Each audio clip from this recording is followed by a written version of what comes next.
Hello বন্ধুরা, শিখার সাথে কিছুক্ষণ চ্যানেল থেকে তোমাদের সবাইকে স্বাগত জানাই। তোমরা যে যেখানেই আছো আশা করি সবাই ভালো আছো, সুস্থ আছো।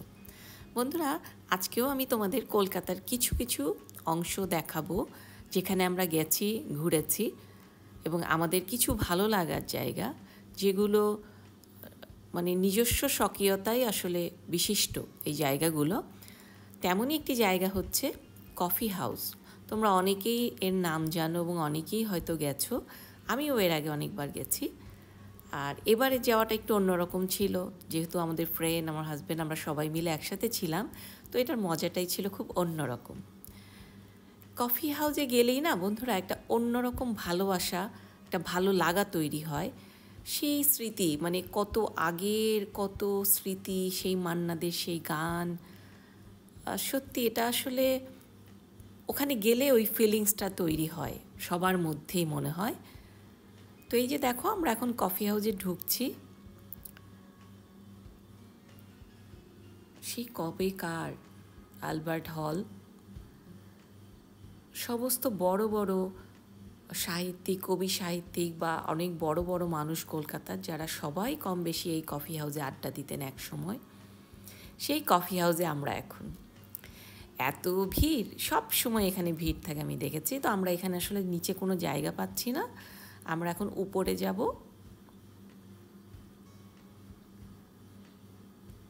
কফি হাউসের খাওয়াটা কিন্তু বড় কথা নয়, কফি হাউসের আড্ডাটাই হচ্ছে আসল।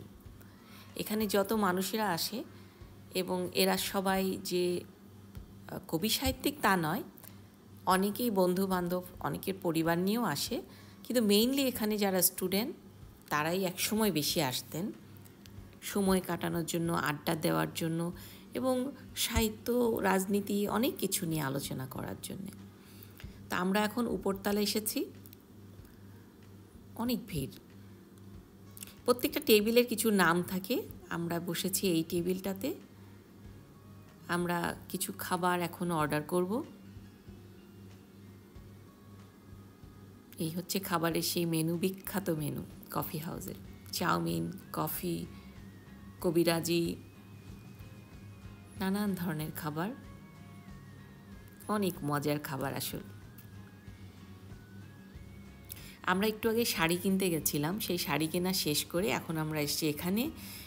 এখন একটু হালকা খাওয়া দাওয়া হবে এবং তারপরে আমরা যাব, চেষ্টা করব বই কিনতে যাওয়ার জন্য, দেখা যাক।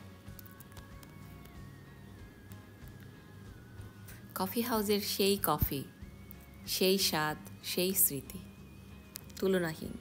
মান্নাদের গানটা ভীষণ মনে পড়ছে আমাদের সবার, আমরা তাই নিয়ে কথা বলছি। খুব ভালো লাগার জায়গা। কফি হাউসের পরে এখন আমরা বই কেনার জন্য আসছি। মনটা একটু খারাপ হয়ে গেছে, কারণ কফি হাউসের সাথে যে দোকানটা আছে সেটা বেশ বড় একটা দোকান, আমি সবসময় ওখান থেকে বই কিনি, কিন্তু ওটা বন্ধ হয়ে গেছে।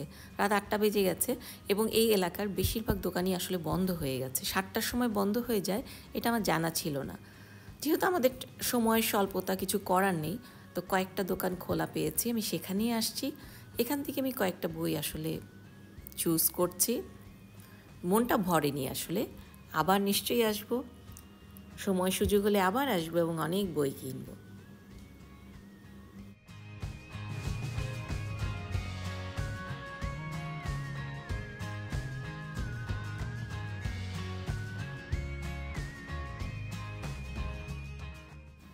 বন্ধুরা, এটা নিউ মার্কেট এলাকা। আমি পরের দিন আবার এসেছি এখানে টুকটাক কিছু জিনিস কেনার জন্য। এখানে কিছু কিছু জিনিস পাওয়া যায় যেগুলো আসলে কলকাতার অন্যান্য জায়গায় আমি অত বেশি দেখিনি।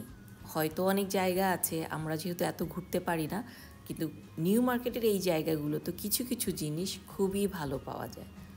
তো আজকে আমরা এখানে এসেছি কিছু জিনিস দেখার জন্য, ঘুরে ঘুরে একটু দেখব, পছন্দ হলে কিনবো।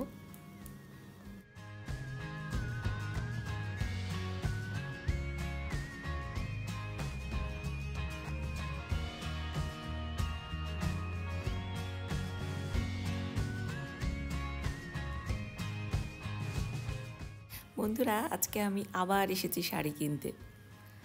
গতকাল আমি আর রীতা বৌদি মিলে অনেক শাড়ি কিনেছি এবং তখনই আমরা প্ল্যান করেছি যে আজকে আবার আসব।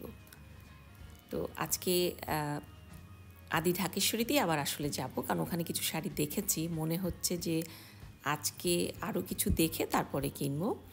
মোহিনীমোহনেও গেছিলাম, কিন্তু ওটার থেকে আমার আদি ঢাকেশ্বরী দোকানটা বেশি পছন্দের, ওদের কালেকশন প্রচুর, আমার খুব ভালো লাগে।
ওটা দেখাচ্ছি।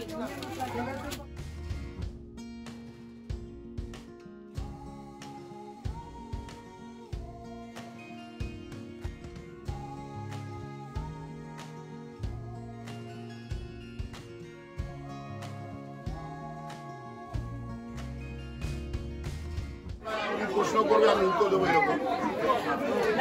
শাহবাবুর কাছে এসেছি। বন্ধুরা, উনি হচ্ছেন আদি ঢাকেশ্বরী বস্ত্রালয়ের প্রতিষ্ঠাতা শাহবাবু। সবাই ওনাকে শাহবাবু হিসেবেই চেনেন। ভীষণ ভালো মানুষ, খুবই অমায়িক, খুব মজা করে গল্প করেন, আমাদের সাথে অনেকক্ষণ গল্প করেছেন। এবং ওনার ছেলেরাও খুব ভালো, সৌরভ এবং দিব্যেন্দুদা, এনারা খুবই ভালো মানুষ, সবাইকে খুব হেল্প করেন। আমাদের খুব ভালো লেগেছে এবং পার্সোনালি আমি খুব পছন্দ করি এই দোকান থেকে শাড়ি কিনতে।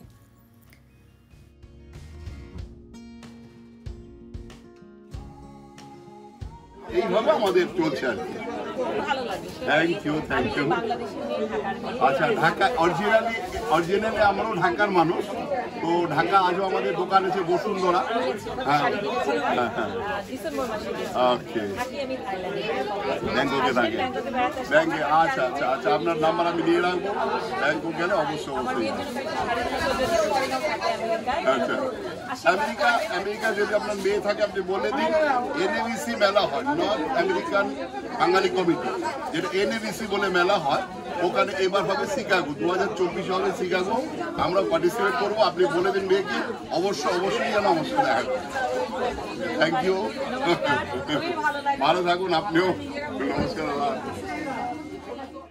বন্ধুরা, আজকের এই ভিডিওতে তোমাদেরকে আমি কফি হাউস, নিউ মার্কেটের কিছু কেনাকাটা শপিংয়ের দোকান এবং আদি ঢাকেশ্বরী বস্ত্রালয়ের সমস্ত কিছু ঘুরিয়ে দেখানোর চেষ্টা করলাম।